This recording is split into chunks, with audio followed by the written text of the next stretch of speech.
नमस्कार दोस्तों, आज की कहानी है आओ समधन गले मिलें। आज काव्या बहुत खुश थी।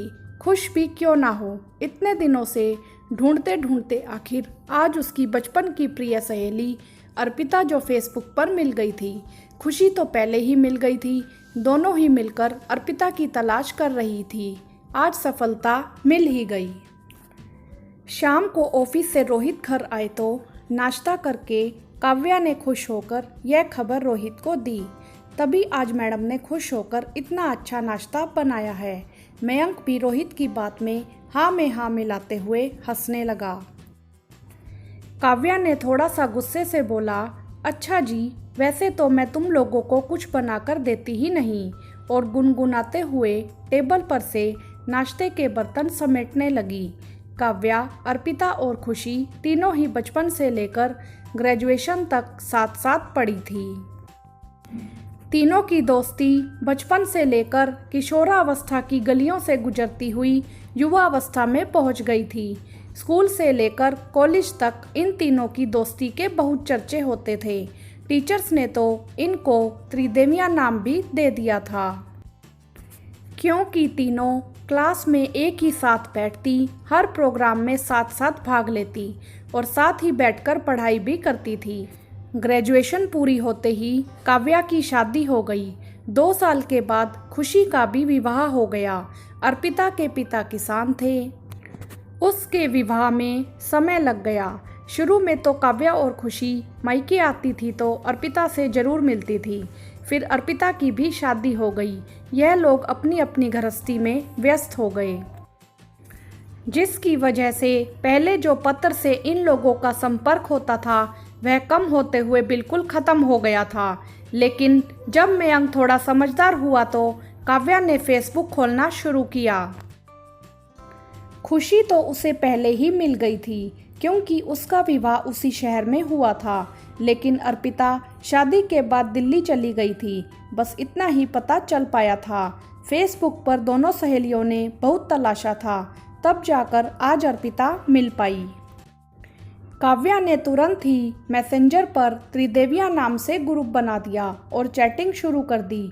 पता चला कि अर्पिता के पति दिल्ली यूनिवर्सिटी में सीनियर प्रोफेसर हैं और अर्पिता भी एक अच्छे इंटर कॉलेज में पढ़ा रही है। 2 बच्चे हैं उसके, एक बेटी और एक बेटा। व्यस्तता के कारण ही अर्पिता बहुत चाहते हुए भी इन दोनों से संपर्क नहीं कर पाई थी, ढूंढ नहीं पाई थी या मिलना ही नहीं चाहती थी। डियर, काव्या ने छेड़ा, तुम्हारी चुहलबाजी की आदत आज भी वैसी की वैसी है। अर्पिता हंसी, हाँ जी, जो बदल गए वह मौसम क्या मैडम। अरे पूछो मत, मैं तो कब से झेल रही हूँ इसको। खुशी भी कहाँ चुप रहने वाली थी और फिर जल्दी इन लोगों ने मिलने का प्रोग्राम बनाया। काव्या और खुशी मिलकर दिल्ली पहुँच गई। तीनों ने 3-4 दिनों तक खूब मौज मस्ती करी। इन लोगों के बच्चे भी आपस में खूब हिल मिल गए। फिर काव्या और खुशी अर्पिता को कानपुर आने का न्योता देकर वापस आ गई। इस तरह से बहुत ही खुशनुमा दिन बीत रहे थे। पर वह कहते हैं ना कि कई बार खुशियों को अपनी ही नज़र लग जाती है। एक दिन रात के 3 बजे काव्या का मोबाइल बज उठा। काव्या ने घबरा कर देखा, अर्पिता का नंबर था। काव्या ने तुरंत फ़ोन उठाया तो उधर से अजीब सी घुटन भरी आवाज़ आ रही थी।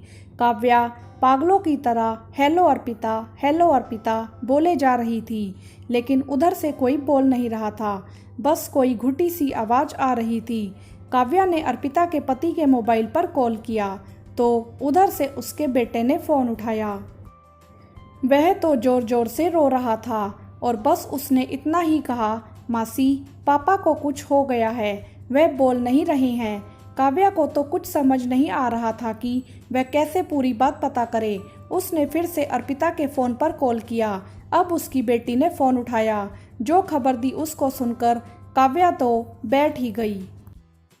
उसने बताया कि पापा को रात के खाने के बाद थोड़ी सी बेचैनी हुई तो उन्हें लगा कि गैस बन रही है। उन्होंने दवा ली और लॉन में टहलने लगे और वहीं गिर पड़े। मम्मी ने दौड़कर उठाया और तुरंत पड़ोस में रहने वाले डॉक्टर अंकल को बुलाया। डॉक्टर अंकल आए तो उन्होंने बताया कि हार्ट अटैक आया है। डॉक्टर अंकल तुरंत ही अपनी गाड़ी भी निकाल कर लाए कि इनको नर्सिंग होम ले चलते हैं, लेकिन नर्सिंग होम पहुंचने से पहले ही पापा की सांसें रुक गई। रोहित ने काव्या को सांत्वना दी। काव्या ने खुशी को भी फ़ोन करके यह समाचार सुनाया। वह भी सकते में आ गई। फिर उसने कहा कि चलो दिल्ली चलते हैं। सब लोग दिल्ली पहुँचे। अर्पिता के मम्मी पापा और ससुर जी भी आ गए थे। अर्पिता की सास नहीं है। सारा कार्यक्रम समाप्त करके काव्या और खुशी अर्पिता के गले मिलकर रो पड़ी। तीनों सखियां कितनी देर तक यूं ही रोती रही। सबके समझाने के बाद वे शांत हुई। अर्पिता को हर तरीके से दिलासा देकर दोनों कानपुर लौट आई। अर्पिता को समझ नहीं आ रहा था कि अब कैसे होगा। उसके ससुर जी वहीं रुक गए थे।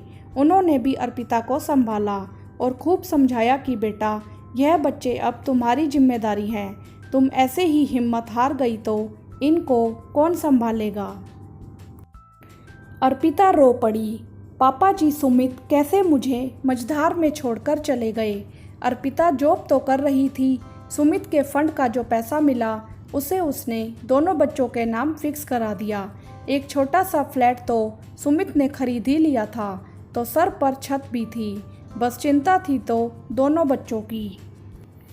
अर्पिता की बेटी ने इस बार बीकॉम पास कर लिया था और बेटा छठी क्लास में था। इधर काव्या का बेटा मयंक LLB करके सिविल सर्विस की तैयारी कर रहा था।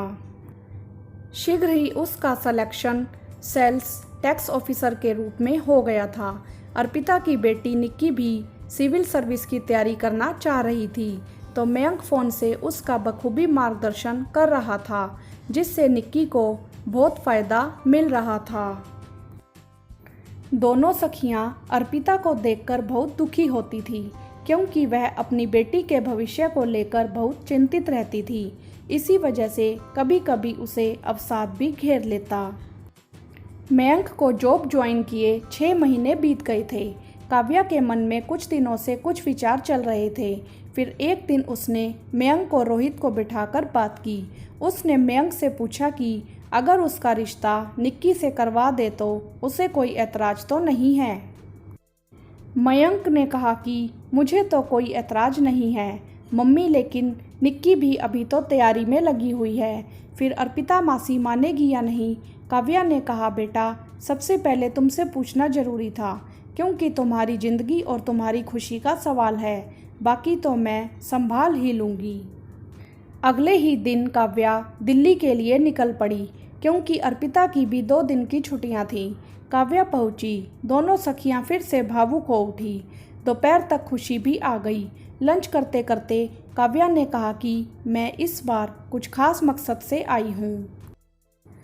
सब उसे प्रश्नवाचक निगाहों से देखने लगे। तब उसने कहा, अर्पिता, अगर तुम्हें आपत्ति ना हो तो हम अपनी दोस्ती को रिश्तेदारी में बदल सकते हैं। अर्पिता हैरान होकर काव्या को देखने लगी। काव्या ने कहा, माना मैं ठाकुर हूँ और तुम ब्राह्मण, लेकिन मुझे और रोहित को इस बात से कोई ऐतराज़ नहीं है। मैं निक्की को इस घर से उस घर ले जाना चाहती हूँ बस। बाकी तुम विचार कर लो, क्योंकि निक्की और बाबूजी की रजामंदी भी आवश्यक है।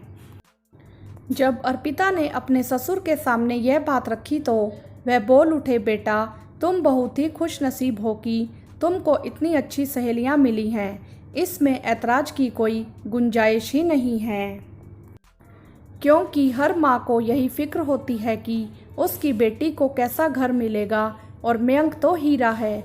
रही बात बिरादरी की तो बेटी की खुशी ही सर्वोपरि है। अर्पिता ने निक्की की तरफ देखा तो उसने भी शर्माकर सर झुका लिया। अर्पिता किचन में से मेवे के लड्डू लाई और ड्राइंग रूम में आ गई, जहाँ काव्या और खुशी बैठी बतिया रही थी। अर्पिता ने कहा, आओ समधन गले मिलें। तीनों सखियां गले मिलकर फिर खूब रोई, लेकिन यह आंसू प्रसन्नता के आंसू थे। हाँ तो दोस्तों, कहानी में आपने देखा कि तीनों बचपन से ही सहेलियां थीं, फिर शादी के बाद अलग अलग हो गई और फिर फेसबुक पर मिलकर फिर से सहेलियां बन गई। किस्मत ने इनको फिर मिला दिया और फिर अर्पिता के पति नहीं रहे। अब अर्पिता और काव्या के बच्चों की शादी है। तो जो इनकी किस्मत में लिखा था वही मिला। क्या आपको भी यही लगता है कि जो किस्मत में लिखा होता है वही मिलता है? आपकी इस विषय में क्या राय है? आप हमें कमेंट्स करके ज़रूर बताएं। वीडियो को लाइक करें, ज़्यादा से ज़्यादा शेयर करें और चैनल को सब्सक्राइब भी करें। धन्यवाद।